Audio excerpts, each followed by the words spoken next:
नमस्कार। आज हम बात करने वाले हैं कंप्यूटर नेटवर्किंग की, उस अदृश्य दुनिया की जो हमारी आज की डिजिटल जिंदगी को मुमकिन बनाती है। कभी सोचा है कि कैसे एक क्लिक पर कंप्यूटर प्रिंटर से या किसी सर्वर से या फिर पूरी दुनिया से कनेक्ट हो जाता है, एकदम पलक झपकते ही? इसका सारा जवाब नेटवर्किंग की दुनिया में ही छिपा है। तो चलिए एकदम बेसिक से शुरू करते हैं। सबसे पहला और सबसे जरूरी सवाल, आखिर ये कंप्यूटर नेटवर्क है क्या चीज? अगर बिल्कुल सीधी सादी भाषा में समझें तो जब भी दो या दो से ज्यादा कंप्यूटर आपस में जुड़ते हैं डेटा शेयर करने के लिए, तो बस उसी अरेंजमेंट को कंप्यूटर नेटवर्क कहते हैं। अब ये कनेक्शन तारों यानी केबल से भी हो सकता है या फिर बिना तार के, मतलब वायरलेस, जैसे रेडियो वेव्स से। अच्छा, पर सवाल ये उठता है कि हमें नेटवर्क की जरूरत ही क्यों पड़ी?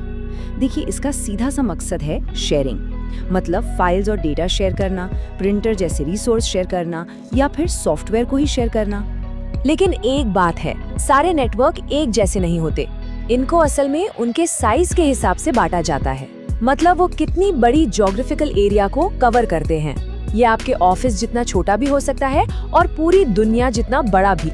तो मोटे तौर पर नेटवर्क्स के 3 मेन साइज होते हैं। पहला है लैन यानी लोकल एरिया नेटवर्क, दूसरा है मैन यानी मेट्रोपॉलिटन एरिया नेटवर्क और तीसरा है वैन मतलब वाइड एरिया नेटवर्क। चलिए अब एक एक करके इन तीनों को समझते हैं। तो शुरुआत करते हैं सबसे छोटे वाले से, लोकल एरिया नेटवर्क्स, जिसे हम शॉर्ट में लैन कहते हैं। जैसा कि यहाँ दिख रहा है, ये एक टिपिकल लैन सेटअप है। ये एक छोटे लिमिटेड एरिया जैसे कि एक ऑफिस बिल्डिंग या एक कॉलेज कैंपस के अंदर जितने भी कंप्यूटर हैं उनको आपस में कनेक्ट करता है। तो लैन के बारे में कुछ खास बातें जान लेते हैं। पहली बात, इसका एरिया बहुत लिमिटेड होता है, ज्यादा से ज्यादा 5 किलोमीटर तक। दूसरी, ये ऑफिस, कैंपस या घरों में इस्तेमाल होता है। और सबसे जरूरी, इसकी डेटा ट्रांसफर स्पीड बहुत तेज होती है, क्योंकि डिवाइसेस ज्यादातर फिजिकल केबल से जुड़े होते हैं। तो लैन से एक लेवल ऊपर चलते हैं। अब आता है मेट्रोपॉलिटन एरिया नेटवर्क यानी मैन। जैसा नाम से ही क्लियर है, मैन एक पूरे शहर जितने बड़े एरिया को कवर करता है। इसका काम ही यही है कि एक शहर में फैले अलग अलग लैन्स को आपस में जोड़ दे। इसका एक बढ़िया उदाहरण है शहर का केबल टीवी नेटवर्क। तो इन शॉर्ट, MAN का काम है एक शहर के अंदर के कई लैन्स को कनेक्ट करना, ताकि शहर लेवल की सर्विसेज दी जा सके।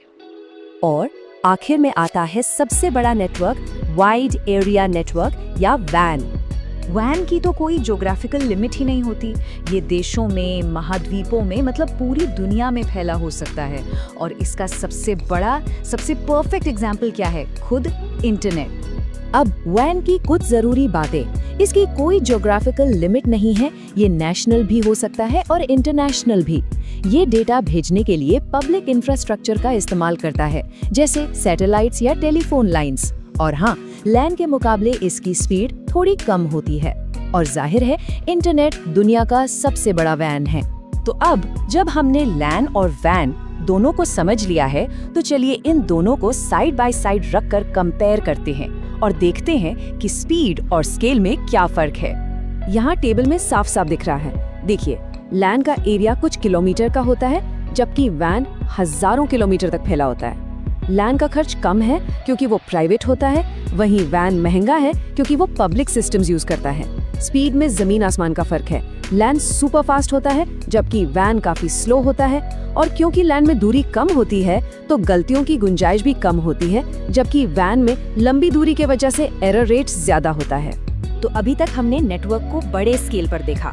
अब थोड़ा जूम इन करते हैं और एक लोकल नेटवर्क यानी लैन के अंदर झांक कर देखते हैं कि इसे चलाने वाले हार्डवेयर कौन कौन से हैं। देखिए, एक लैन में सारे डिवाइस को कनेक्ट होने के लिए एक सेंट्रल पॉइंट चाहिए होता है और यहीं पर काम आते हैं हब और स्विच जैसे हार्डवेयर। पहले हब यूज होते थे, पर वो एक लाउड स्पीकर की तरह थे, मतलब कोई भी मैसेज आया तो वो उसे नेटवर्क पर मौजूद हर डिवाइस को भेज देते थे। लेकिन स्विच इससे कहीं ज्यादा स्मार्ट होता है। और ये जो डिवाइस है, ये एक नेटवर्क स्विच है। आज के मॉडर्न नेटवर्किंग में ये एक बहुत ही कॉमन और जरूरी कंपोनेंट है। स्विच को एक इंटेलिजेंट डिवाइस क्यों कहते हैं?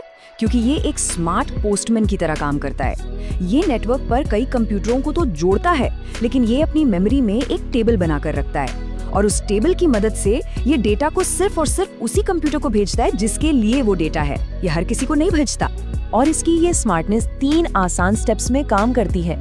सबसे पहले ये नेटवर्क पर हो रहे सारे ट्रैफिक को सुनता है, फिर ये सीखता है, मतलब ये एक एड्रेस टेबल बना लेता है जिसमें लिखा होता है कि कौन सा डिवाइस किस पोर्ट से जुड़ा है, और आखिर में ये फॉरवर्ड करता है, यानी जब भी कोई डेटा आता है तो ये उसे सीधे उसके सही डेस्टिनेशन वाले पोर्ट पर भेज देता है, सबको नहीं।